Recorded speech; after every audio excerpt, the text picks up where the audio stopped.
इमरान खान के जेल में जाने के बाद उनकी पार्टी को हाईजैक कर लिया कुछ वकीलों ने, और वो लोग जो हमने कभी पार्टी में देखे नहीं थे, आज वो चेयरमैन भी बने हुए हैं और बहुत से वकीलों ने कब्जा किया हुआ है और वो पार्टी को चला रहे हैं। इसीलिए कारकुन मायूस हैं। आप शायद शुएब साहब को भी कह रहे होंगे, जब आप छोड़ गए थे तो पीछे किसी ना किसी ने तो जगह संभालनी थी। मुझ पे था, वजीर आजम पाकिस्तान था, मैंने उस वक्त कहा था कि उस्मान बुज़दार सबसे बड़ा चोर है और तुम इसको सपोर्ट करते हो, तुम्हारे घर से इसकी सपोर्ट है, मैं नहीं तुम्हारे साथ चल सकता। पूरी पार्लिमानी पार्टी की मीटिंग में ये बात कही थी।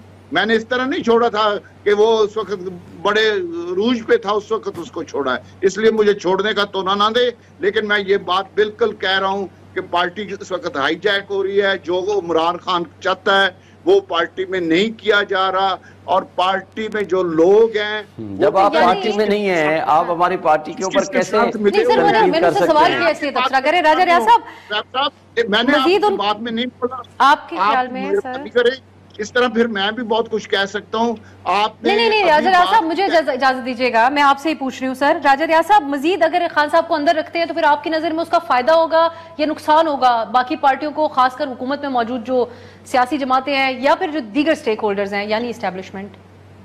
देखें, बात यह है, मैं समझता हूँ कि कोई भी सियासी कैदी जो होता है, मैं एक सियासी वर्कर हूं, जो सियासी कैदी होता है जब वो जेल में रहता है तो उसका कद बढ़ता है, इसमें कोई शक नहीं। लेकिन इमरान खान का इशू ये है कि उसने पाकिस्तानी रियासत पाकिस्तान पर हमला किया है और उसने अपने कारकुनों को इसलिए ट्रेंड किया, इसलिए तैयार किया, और तैयार करके हमारे शहीदों के जो मुजस्मे हैं उन्हें जूते मारे गए, उन्हें आग लगाई गई।